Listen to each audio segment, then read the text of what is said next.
J'étais lycéenne avec plusieurs millions d'abonnés et mes parents n'en savaient rien. Anna, t'aurais pas vu l'ordonnance de l'ophtalmo? L'ordonnance? Ah non. Bah pourtant, je l'ai mise sur la table de la cuisine et pouf, elle a disparu depuis hier. Ah ouais. Tu l'as vraiment pas vue? Bon, bah si tu la vois, tu me le dis. Oui, je te dirai. Bon, bah bosse bien, tu révises le bac, c'est ça? Tout juste. Bonne révision. Merci, ouais. À tout à l'heure. Bonne révision, mais j'ai d'abord un contenu à faire.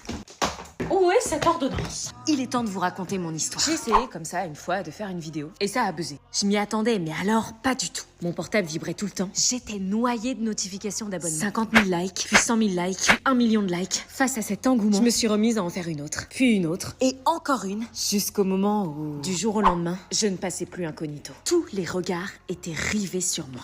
La meuf, elle danse, quoi.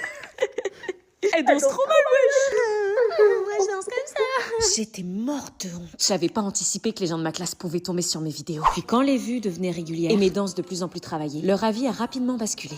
On peut faire une vidéo ensemble? Je peux apparaître dans une de tes vidéos? Bah, je croyais que j'étais la honte du lycée. Mes amies étaient super heureuses pour moi et me soutenaient chaque jour en likant mes vidéos. J'avais perdu en revanche une amie qui m'avait abandonnée par jalousie. Et enfin, j'avais attiré l'attention du mec sur lequel je craquais depuis 2 ans. Le plus beau, le plus stylé. Le mec qui faisait craquer toutes les meufs du lycée une par une. Chuck. Depuis ma percée sur les réseaux, il avait enfin daigné me regarder. Et depuis, c'était mon mec et mon manager en même temps. Fais-le, fonce, c'est du fric, fais la collab. Enlève tes lunettes. Ma véritable identité a commencé le jour où Chuck m'a demandé d'enlever mes lunettes. Et c'est à ce moment-là que je suis devenue cette fille. Cette fille que tout le monde connaissait, ou pensait connaître.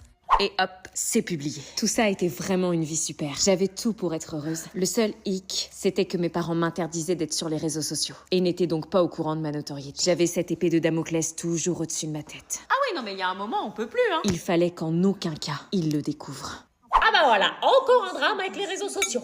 Ou de l'ultra-minceur. Heureusement que t'es pas dessus, toi, hein. La propagation de ces